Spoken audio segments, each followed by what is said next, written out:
Hello everyone, welcome to my mini vlog. Hope करती हूँ कि आप लोग सभी अच्छे होंगे। गाइस, ये है करवा चौथ का मिनी व्लॉग कि मेरे घर में मेरी भाभियाँ कैसे बनाती करवा चौथ। तो यहाँ पे मेरी बड़ी वाली भाभी ने सारा अच्छे से पूजा का सामान रख दिया था। यहाँ पे वो खाने की तैयारी करने लग गई थी। फिर मैं चली गई थी अपनी छोटी भाभी जी के वहाँ। उन्होंने भी यहाँ पे सारा सामान अच्छे से रखा था पूजा का। यहाँ पे वो लग गई थी तैयार।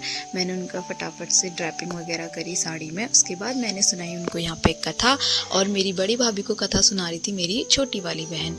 तो फिर उसके बाद हमने अच्छे से कथा सुनाई, क्योंकि हमारे यहाँ बोला जाता है अगर पंडित जी नहीं आते कथा सुनाने के लिए तो लड़कियाँ भी पंडित के समान मानी जाती है।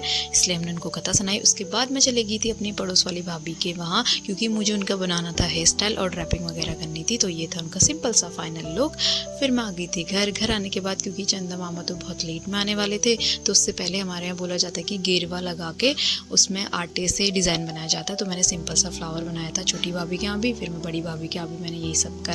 उसके बाद फिर मैं आ गई थी छोटी भाभी के यहाँ। सिंपल सा वो रेडी हुई थी, तो मैंने उनकी दुपट्टे में ड्रैपिंग वगैरह कंप्लीट कर दी थी। ये था उनका फाइनल लुक। फिर मैं चलेगी बड़ी भाभी के यहाँ, वो भी अच्छे से रेडी हो गई थी।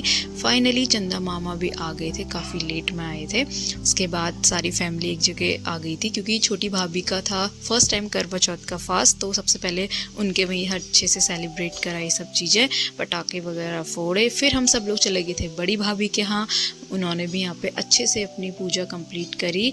उसके बाद पूरी फैमिली ने एक साथ फ़ोटो वगैरह वीडियोस वगैरह खिंचवाई। उसके बाद फिर से फोड़े हमने पटाखे। उसके बाद फिर हम नंदों को अपनी बड़ी भाभी के यहाँ भी खाना था, छोटी भाभी के यहाँ भी। तो हमने अम्मा और मेरी छोटी बहन भाभी, हम सब लोगों ने पहले थोड़ा बड़ी भाभी जी के यहाँ खाया खाना। उसके बाद हम चले गए थे थोड़ा खाना खाने छोटी भाभी के यहाँ, ताकि दोनों जने नाराज़ ना हो। तो आप लोगों को ये ब्लॉग कैसा लगा मुझे कमेंट में ज़रूर बताना। Thank you so much, bye bye.